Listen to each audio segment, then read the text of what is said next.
Bien, tenemos el placer de conversar esta mañana con Magín Díaz, exdirector de Impuestos Internos, experto en asuntos impositivos. Don Magín, buenos días, bienvenido. Buenos días, aquí estamos listos para recibir el bombardeo de hoy. No. Usted es un hombre amigo. Esto es fuego amigo. Sí. A veces mata el fuego amistoso. A veces. Pero no siempre. No siempre. Cuídate de eso. Sí. Magín, mire, bueno, aquí hablábamos fuera de cámara de un tema que ha estado manejándose públicamente a partir de un reglamento que ha enviado el gobierno para estudio, es el que tiene que ver con el impuesto a las plataformas digitales. Quisiéramos que nos oriente un poco sobre esto, en su opinión, usted que estuvo al frente de la Dirección General de Impuestos Internos, incluso sé que en un momento del gobierno pasado se intentó hacer esto. ¿Cuáles son las proyecciones? ¿Qué es lo que pudiera generarle esto al gobierno? Y además, ¿qué tan práctico resulta la aplicación de esto? Mira, con este tema que ha causado sorpresa, volvemos, yo creo, a la crisis de lectura que hay en el país. Nadie lee nada y por eso cosas como esta agarran de sorpresa, pero eso está en el presupuesto. Hay varias páginas del presupuesto donde se pone la intención del gobierno de qué va a hacer en materia de intenciones, de política presupuestaria, y tiene 3 años poniéndose. Se puso en el último presupuesto del gobierno pasado. Sin monto. No, sin monto, diciendo vamos a grabar las plataformas digitales, etcétera, y se ha puesto en los 2 presupuestos de este gobierno. Y entonces lo que ha hecho la DGI es, déjame ya aterrizar la política de intenciones que yo tengo. Entonces, eso está ahí, por eso no es sorpresa para lo que leemos un poco. Entonces, ¿verdad? habiéndose puesto en el presupuesto del último año del gobierno pasado, me imagino que usted como director general de Impuestos Internos hizo un cálculo, ayudó al gobierno, al equipo a hacer un cálculo, vamos a recibir por año tanto de ingresos. ¿De qué estamos hablando? Pero es algo, en los primeros 2 años probablemente eso no deje mucho. Yo no creo que eso llegue, no recuerdo los números, eso no va a llegar a 1.000 o 2.000 millones de pesos. Pero primero hay un tema de equidad, ¿verdad? O sea, ¿qué dicen los hoteleros? Pero ahora todo el mundo se va a Airbnb, eso no pagan, nosotros pagamos empleados, pagamos impuestos, seguridad social, y lo mismo dicen en muchos comercios. Bueno, Amazon no paga, pero yo pago aquí todo. Entonces hay un tema de equidad. Hay lineamientos en los organismos internacionales, ya la mayoría de los países tienen impuestos a las plataformas digitales. Eso está muy documentado, la OCDE da los lineamientos, el Fondo Monetario, el Centro Interamericano de Administración Tributaria, y como muchas cosas pasan, que a veces es malo, pero a veces es bueno, nosotros llegamos de último. Entonces, estando en DGI, nosotros vimos las experiencias de otros países, qué funcionó, qué no funcionó. Ya todas esas plataformas tienen su área de impuestos, y uno hace un acercamiento, y creo que leí en el periódico que la DGI dijo, hemos hablado ya con más de 10 plataformas digitales, nos hemos reunido. Entonces eso no es que sea fácil hacerlo, pero ya tampoco es tan difícil. Se ha hecho mucho. Yo creo que se cometió un error, y es decir, que eso lo va a pagar la plataforma. ¿Por qué? Bueno, porque tú tienes que agarrar y coger tu fundazo. Pero el gobierno dice que eso no va a afectar a la gente. Exacto, entonces ahí hay un error, o sea, y bueno, se ha volcado entonces la gente en las redes a decir, espérate, eso lo paga el consumidor, es el ITEVI, eso no es un impuesto sobre la renta, a menos que pusieron ITEVI pero están pensando en otra cosa. Entonces hay que salir a explicar a la gente por qué se está poniendo el impuesto, por qué desde el punto de tributario es equitativo, eso es equidad horizontal. Si usted, por ejemplo, hay muchos supermercados ahora que aquí venden online, bueno, pagan impuestos. Si usted compra en un supermercado fuera del país, un Amazon, bueno, pues va a pagar algo. ¿Usted conoce el reglamento que presentó Impuestos Internos? No lo he visto en detalle, he visto lo que ha salido en el periódico. Porque ellos han planteado un mecanismo especial de tributación. ¿A qué se refiere eso? Porque supongo que si no ha visto esto, sí ha visto lo que se ha hecho en la región, que imagino es lo que estaría acopiando la DGI en esta propuesta. O adaptando. Lo que se hace, hay 2 formas. Uno es cobrar a través de la tarjeta de crédito, y otro es hablar directamente con la plataforma, con Amazon, con Netflix. Se convierte en agente de retención, y ellos saben están todos los datos. Ellos han Entonces, dicho que tampoco llevan a ser agentes de retención. ellos retienen y mensual o trimestralmente, como disponga la DGI y negocie con ellos, el ITEVI que cobraron, pues lo pagan a la DGI. O sea, pasarían a ser un agente de retención. O sea, no es algo tan difícil. Obviamente hay negociaciones, ellos tienen que inscribirse aquí como contribuyente. Me imagino que se está negociando eso. Pero no es tan difícil. Lo difícil es ponerlo al principio que la gente entienda. Como yo dije, y creo que la misma DGI lo ha dicho, la verdad es que ya la mayoría de los países, ni hablar en Europa, eso hace tiempo, pero en América Latina ya eso se cobra normalmente. Y fíjate que quienes más los piden, bueno, son los competidores aquí que sí pagan impuestos. Ahora, bueno, hay que ver cómo se va a manejar esto, porque el gobierno ha dicho, no, el consumidor no lo va a pagar. Y eso ha creado como una molestia. A la gente no le gusta que le engañen. O sea, claramente es el ITEVI. De hecho, en la mayoría de los países, esa plataforma te lo cobran igual. Te ponen, usted gastó $100, ITEVI tanto, se lo separan y te pueden dar tu factura también. Es decir, hay que ver qué mecanismo está en el reglamento, que yo no lo he visto. Es decir, que usted comparte la idea de que por un asunto de equidad se aplique y plantea además que el gobierno debería hacerlo con más transparencia y con mayor sinceridad. Sí, mira, lo que pasa es que yo tengo vocación de muchas cosas, pero no de payaso. Entonces yo no puedo haber sido director de impuestos y haber dicho, claramente es algo que hay que hacer por un tema de equidad horizontal, de justicia tributaria. Cada vez crece más los datos. Hay una base de datos para Centroamérica y República Dominicana que tiene el crecimiento anual. Cada vez se hacen más transacciones por esa vía. Y desde hace más de 10 años, los organismos internacionales están regulando la tributación digital, que es lo que se llama impuesto a la economía digital. Hay algunas críticas que le han hecho a esa pretensión por el hecho de que entienden que eso debió ser incluido en una reforma o en la reforma fiscal y que el gobierno no debió manejarlo como lo está manejando por la vía administrativa. Le pregunto su opinión sobre eso. Mira, el entendimiento nuestro cuando estábamos en DGI es que no se necesitaba una ley para eso. O sea, el Código Tributario no impide cobrarlo, el ITEVI. Ese era nuestro entendimiento y el entendimiento de nuestros abogados y es el mismo entendimiento que ha aplicado el gobierno ahora. El tema es que aquí mucha gente celebró que no hubiera reforma tributaria, pero las condiciones no han cambiado. O sea, el gobierno no quería hacer una reforma tributaria, necesitaba más ingresos por deporte.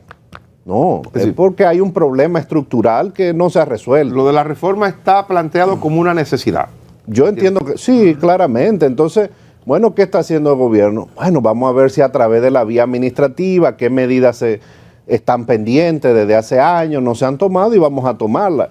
Fíjate que fuera del ámbito tributario, el gobierno mandó una carta a un grupo de 8 generadores eléctricos diciendo vamos a empezar a desmontar la exención que tienen los combustibles que ustedes usan. Me imagino que eso va en la ley de hidrocarburos porque que va a someter el gobierno. Qué bueno, Magín, que me toca la ley de hidrocarburos porque era el tema que le tenía a continuación. Quiero colocarle esto al margen de la equidad tributaria que usted bien plantea y que coincido con usted, el caso de las plataformas digitales, me refiero. Pero me lo llevo al impacto real que tendría en los ingresos fiscales. Usted lo ha situado en mil y pico de millones de pesos, tal vez, en los primeros años. Sí. Como mucho. Sin embargo, solamente con la congelación de los combustibles en este año, el gobierno ha hecho un sacrificio fiscal que alcanza casi 3.000 millones de pesos. En lo que va de año, que son 6-7 semanas. En esta semana, veíamos, la pasada semana, un artículo que escribía Andy Aguarre y que creo que ha generado una discusión interesante sobre el modelo de subsidio de los combustibles generalizados y cómo eso beneficia a una enorme mayoría, en una gran proporción, a los que más tienen, en lugar de los que menos tienen. Y hasta qué punto, en este momento en que el gobierno busca soluciones, tal vez enfocarse en mejorar la aplicación de la ley de hidrocarburos y los subsidios y exenciones que se aplican, sería un camino mucho más rentable y con menos costo político que aplicar impuestos como este de las plataformas digitales, que es justo, o el mismo o la misma circular 0422 que se pospuso, que es de aplicación para mejorar la efectividad de sección en el sistema simplificado de tributación, aunque es justo también, tiene un impacto en sectores de clase media, que son la base política del gobierno actual. Entonces, ese razonamiento, ¿cómo usted lo ve desde el punto de vista tributario y hasta político? Mira, el tema es que el gobierno el Estado dominicano tiene un problema estructural que no se resuelve con una sola medida. Por ejemplo, el déficit del año pasado fue excelente, cumplió el déficit, fue razonable. Pero ¿a dónde volvimos? Al déficit promedio desde el año 2008. Cuando tú sumas el 2.7 que anunció el gobierno más el resto del sector público y unos atrasos por ahí, te da 3,5. O sea, en un año de recaudación extraordinaria, de baja inversión pública, tú volviste al mismo déficit que tú tenías antes de la crisis. Si tú le sumas el Banco Central, llegas a 4,5, 5 del PIB. O sea, esta economía funciona así desde hace 15 años. Entonces hay un problema. Entonces el gobierno tiene muchas restricciones. Haciendo lo que dijo Andy en su artículo, eso ayudaría.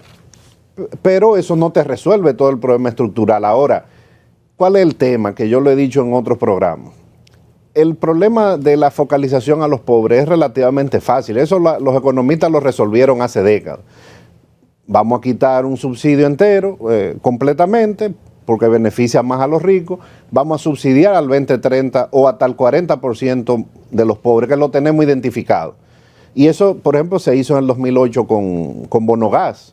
Y el gobierno ahorró muchísimo y se quedó ese subsidio fijo. Ya eso casi no gasta nada, ese subsidio. Ahora, el tema que ha surgido en los últimos 15 años, ¿y qué hacemos con la clase media? Cuando se desmonte el subsidio de combustible entero, digamos, vamos a dejar subir los precios para que los ricos no se beneficien, vamos a focalizar con una tarjeta al 40%, ¿qué pasa con toda la clase media? Es el dilema ahora de todos los gobiernos. En Chile, por ejemplo, ahora inventaron en medio de la crisis, vamos a darle un bono a la clase media. Bueno, Chile recauda casi 10 puntos más que nosotros, recauda 21 y tiene cobre, pero aún así es difícil tú llegar a toda esa población. Es cierto que es ineficiente desde el punto de vista económico lo que se hace. Yo creo que si los combustibles siguen subiendo, habría que empezar a focalizar, pero sí, siempre le va a quedar al gobierno esa gran masa en el medio. Entonces los gobiernos dicen, bueno, mejor vamos a seguir subsidiando de manera ineficiente, pero no toquemos esa tecla de la clase media que se nos va a revoltear. Yo creo que eso es el dilema que se tiene. Porque eso aplica también... Perdón, Oscar, cafecito Santo Domingo para claro usted, que se enfría. Igual porque, gracias, señorita. Eso aplicaría también, imagín, a lo que usted señalaba de el gobierno informándole a los generadores de que va a desmontarle las exenciones de combustible, porque eso va para la tarifa. Mira que, exacto, lo que pasa es que por eso es que hay que leer a los clásicos. O sea, Milton Friedman hizo muchísimas cosas a nivel teórico, a nivel empírico, pero una frasecita que él dijo un día por casualidad. Almuerzo gratis. No hay almuerzo gratis, o sea, vamos a desmontar esas exenciones. Bueno, ¿por qué no se han desmontado antes? Porque en los sistemas aislados, donde se le anunció eso, bueno, ellos van a traspasar eso a la tarifa. ¿Cuál tarifa se va a traspasar? Esos sistemas alimentan a los hoteles, eso afectaría al turismo, hay que ver cuánto es que aumentaría la tarifa, si se desmonta completo, eso lo sabremos cuando veamos la ley, si van a cambiar la ley de hidrocarburos para eso. ¿Cuánto da eso? Bueno, yo hice una reglita de 3 y me dio 500, 600 millones de pesos, como mucho. Ahora, el gobierno pues tiene que buscar dar esos subsidios o esas exenciones tal vez es ineficiente, pero es difícil desmontarlo. O sea, alguien tiene que pagar. En este caso, ¿qué pasaría? Eso se va a traspasar y le va a aumentar la tarifa. ¿Por qué se hace con los sistemas aislados? Bueno, para no afectar a la mayoría de la población que están en el sistema regular. Tocó ser director de impuestos internos en una época particularmente difícil. Y lo recuerdo, yo me cansé de decir aquí, que ese gobierno que usted sirvió, el gobierno de Danilo Medina, apostó en el 2016 en lugar de una reforma fiscal, apostó a reducir la ilusión y la evasión. Y le encargó eso a usted. Casi nada. Exacto. Usted hizo lo que pudo, Entonces, aquí voy y le pregunto, parecería que estamos en esa circunstancia actualmente. Parecería que ya... No, es que no disculpe, parece. Pasado el 22, es difícil pensar que el gobierno se va a embarcar en una reforma fiscal ya un año preelectoral. Esto es realpolitik, esto no es invento. Y que se va a apostar a ese elemento de reducir la ilusión y la evasión. ¿Qué tanto se puede conseguir a partir de su experiencia? Aquí hablamos de evasión del ITEVI en más de un 40%. Y de otros impuestos donde hay una evasión en el 30, en el 40, en el 50%. ¿Dónde se puede realmente administrativamente conseguir importantes reducciones en la evasión que permita un incremento sustancial en la carga fiscal? Mira, que tú dijiste parece que estamos. No parece. El presidente dijo, en este periodo no hay reforma. No hay reforma. Fuera. Bueno, entonces administrativamente habrá que buscar. Por eso es que están buscando en el sector eléctrico. La DGI ha sacado numerosas normas. Me imagino que aduana también está haciendo lo mismo, medida administrativa. El tema que eso tú tienes que hacerlo todos los años durante 20, 30 años. Eso no te va a cambiar la recaudación de un año a otro en un punto del PIB. No te resuelve el problema del déficit. Eso es incrementalmente. Tú haces la lucha contra el fraude. La gente va a ir... teniendo percepción de riesgo. No hay una gran medida que se pueda tomar para el ITEVI, por ejemplo. Para el IVA. O sea, no hay una medida administrativa que te vaya a dar 40 o 50 mil millones, ni siquiera 20 mil millones. Por eso es que el gobierno, ¿qué hizo el primer año? Bueno, pidió adelanto a los bancos. Fíjate que las medidas que se iban a tomar el primer año, que causaron mucha molestia porque se sintió que fueron pasadas debajo de la mesa en el presupuesto, daban 20 mil millones. Pero ahí había 6 o 7 medidas, cada una daba 200 millones de pesos. Y había una, que era la de los bancos, un impuesto a los bancos adicional, que esa daba mucho. Entonces es difícil. Ahora eso hay que hacerlo porque también es un tema de equidad. Si hoy mismo paga sus impuestos y el competidor que tiene su programa a esta misma hora no paga, bueno, eso es una competencia hay una real. Cuestión que llaman, y nos pasa. Hay una cuestión que llaman continuidad de Estado, que aplica para bien, pero también para mal. Dejamos al gobernador del Banco Central para que siga la misma política de estabilidad macroeconómica, ayudando con esta cuestión, el metro de Santo Domingo, seguir con todas esas cosas, y otros sectores. Pero hay cuestiones que son negativas. Por ejemplo, el temor a tomar una decisión porque hay un costo político. En medio los técnicos, como en el caso suyo, que entienden que hay que hacer las cosas, pero el que gobierna es de un partido que para mantener su popularidad, máxime si pretende ser reelecto, como el caso del presidente Luis Abinader, no toma las decisiones y en eso el país se queda con unas cuestiones ahí de taras y falta de solución. ¿Cómo abordar eso, la parte política con lo técnico? Bueno, es que ese siempre va a ser un dilema. O sea, el ministro de Hacienda ahora no es un político, es un técnico. Él decía, hay que hacer una reforma, grande, y el político tomó su decisión. Ahora, no tenemos al frente del gobierno un político loco, desquiciado. Ni lo hemos tenido en los últimos años. Leonel hizo una reforma antes de las elecciones, en el 2011. O sea, si hay que hacerla, la uso. Él no estaba contento, pero él dijo, lo ayudó el fondo, lo presionó el Fondo Monetario. Pero él dijo, bueno, hay que hacerlo porque si no, la estabilidad macroeconómica está en juego. Pero el que presiona no ayuda.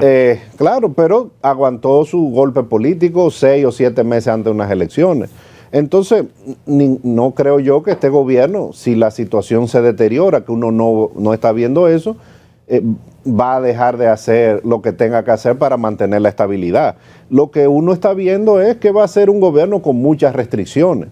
Si tampoco entonces pasa medida administrativa o si la echa para atrás, bueno, pues entonces va a tener menos recaudación. Ahí va a haber que aumentar la deuda, que hay algo de margen, o va a tener que seguir restringiendo el gasto y va a poder hacer menos obra de la que quiere. Magín, ¿cuál es la dificultad de grabar y cobrarle a los profesionales liberales, que se intenta y se recula? Bueno, en administración tributaria nada es fácil. O sea, nosotros en la gestión anterior hicimos fiscalizaciones de profesionales liberales. El problema no son los asalariados. Los asalariados, bueno, ya se fue corrigiendo esa distorsión, que se beneficiaban de varias exenciones. El problema son los grandes profesionales que tú tienes que caerle atrás individualmente. Entonces no es que van voluntariamente. Entonces, con la información que tiene DGI, la DGI lo llama. Si voluntariamente no van, bueno, hay que hacer una fiscalización. O sea, es un proceso. ¿Y cuáles son los grandes liberales? Bueno, hay de todo. O sea, todo aquel que no es asalariado, hay médicos, hay abogados, puede haber Hay contadores. periodistas. ¿También? Puede haber de todo. Claro. Sí, sí, Todo sí. aquel que no es asalariado. Ahora es un trabajo de hormiga. Muchos de esos, por ejemplo, y lo puedo decir, no tengo por qué no decirlo, o sea, la mayoría de los médicos gana poco. Y hay un grupo que gana muchísimo, que no estaba acostumbrado a tributar, pero se atrincheró junto con todos los médicos. El colegio médico encima la dejé. Es lo que pasó ahora también. El problema no son los chiquitos. Entonces, es un país complicado, pero hay que ya dar la señal y se empezó a dar, y lo que la DGI tenía que hacer era montarse en lo que ya se había hecho. Y yo creo que más o menos lo está haciendo. Ahora, es un trabajo difícil. Hay algunos más que cobran en dólares mucho, entonces. Correcto, y te cobran efectivo. Y Y no efectivo. es ilegal. Eso El tema es si TLC. pagan sus impuestos, y ya la ley le da a la DGI herramientas de cruzar la información, etcétera. Ahora, ahí vamos a lo que decía un profesor que fue de los que hizo el Código Tributario, el profesor Jenkins. Yo lo he dicho muchísimo, lo he escrito, que un ministro le preguntó en el país, el problema de nosotros es que no recaudamos impuestos sobre la renta personal, que ese es el gran problema. Esa es la gran diferencia con los países desarrollados. Y él dijo, bueno, ministro, trate, pero en un país como este, en América Latina, un país que no hay cultura tributaria, que hay mucha corrupción, querer hacer del impuesto sobre la renta personal el impuesto que más recauda, como en los países desarrollados, es similar a usted querer ir a la luna en bicicleta.